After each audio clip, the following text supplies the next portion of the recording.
Hi. ഈ subscription ചെയ്ത് കഴിഞ്ഞാൽ എന്താണ് ബെനിഫിറ്റ് എന്നുള്ള ചോദ്യം ഉണ്ടല്ലോ.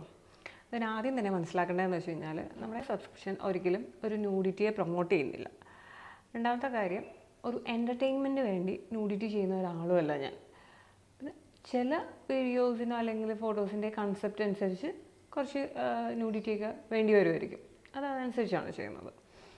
ഓക്കെ. പിന്നെ ഇപ്പോൾ ഇതിൽ സബ്സ്ക്രൈബ് ചെയ്താൽ നിങ്ങൾ എന്നെ ഏതെങ്കിലും രീതിയിൽ സപ്പോർട്ട് ചെയ്യണമെന്ന് ആഗ്രഹിച്ചുകൊണ്ടാണല്ലോ വരുന്നത്.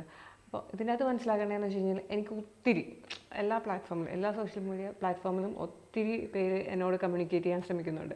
അപ്പോൾ അതിലെല്ലാവരോടും തിരിച്ച് എനിക്ക് കമ്മ്യൂണിക്കേറ്റ് ചെയ്യുക എന്നുള്ളത് അത്ര പോസിബിൾ അല്ല. ഞാൻ വിചാരിക്കുന്നതെന്ന് വെച്ച് കഴിഞ്ഞാൽ ഈ ഒരു സബ്സ്ക്രിപ്ഷൻ പ്ലാറ്റ്ഫോമിൽ നിന്നും മാസങ്ങളോളം ചിലപ്പോൾ ആളുകളോട് കമ്മ്യൂണിക്കേറ്റ് ചെയ്താലായിരിക്കും എനിക്ക് അതിനകത്ത് നല്ല സൗഹൃദങ്ങളും നല്ല സുഹൃത്തുക്കളെയൊക്കെ കിട്ടുക. അപ്പോൾ അതിനുള്ളൊരു ഓപ്ഷനായിട്ടാണ് ഞാൻ ഇതിനെ കാണുന്നത്.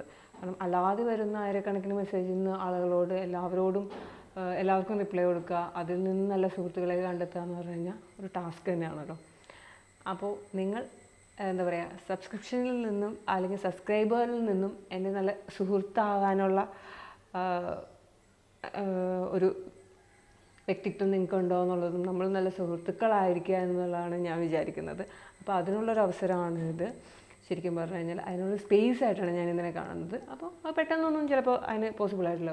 മാസങ്ങളോളം ചിലപ്പോൾ സംസാരിച്ചാലൊക്കെ ആയിരിക്കും നമുക്കൊരു മനുഷ്യനെ നമുക്കും കൂടെ അങ്ങനെ സുഹൃത്താക്കാൻ പറ്റിയ ഒരു വ്യക്തിയാണ് അതെന്നുള്ളത് ഐഡൻറ്റിഫൈ ചെയ്യാൻ പറ്റുക.